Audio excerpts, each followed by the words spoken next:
It was 1972 when David Kunkle joined the Dallas Police Department. He was young and ambitious. In just a few short years, he became the youngest captain in the department's history.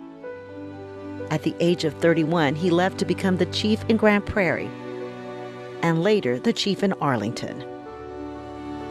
I, David M. Kunkle, do solemnly. In 2004, when the Dallas Police Department was in crisis, Kunkle came back. He was hired as a chief to reform DPD and rebuild trust that had been lost with the community. I'm here to do everything I can to improve the professional reputation of this department.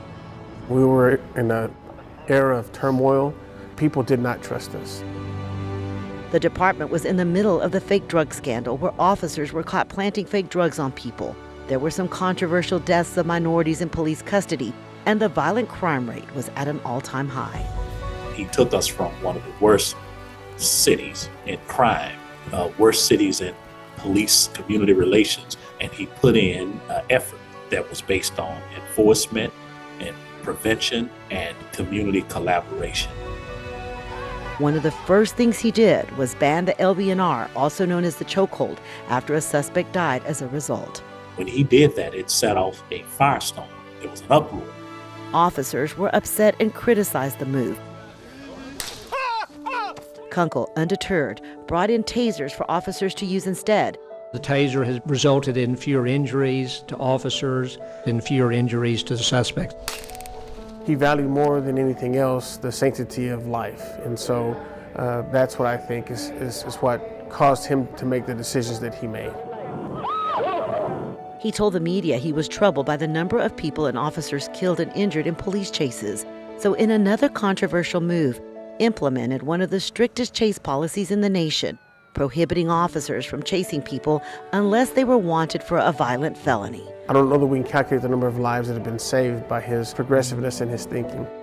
He stabilized the department at a point where we were at a low and implemented a number of things that carried us through. Kunkle also worked with the community to rebuild trust by buying more than 500 in-car dash cameras and laptop computers.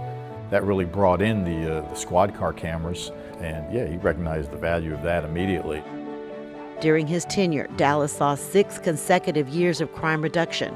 The city reached its lowest homicide rate in 40 years, going from 248 murders the year he started to 148 when he left. In his going-away speech, he thanked the rank and file.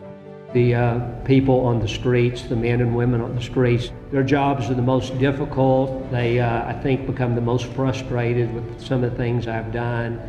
But everything I've done as chief has been to protect their interests, to keep them safer.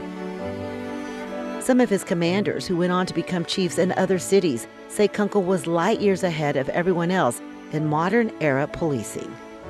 He was ahead of everything in police, and that's why I said he was the best police chief in the nation for the last 20 years. There hasn't been a better representative in progressive policing outside of Chief David Kunkle.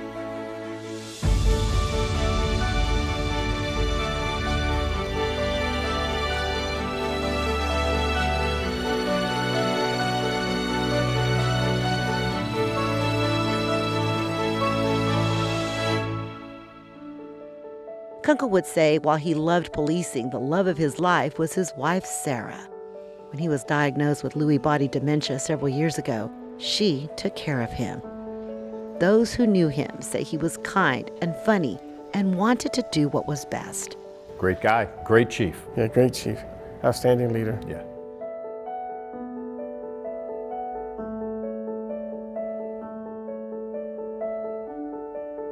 David Kunkle leaves behind a legacy that is woven into the fabric of the Dallas Police Department, the city, and in the hearts of those who loved and respected him.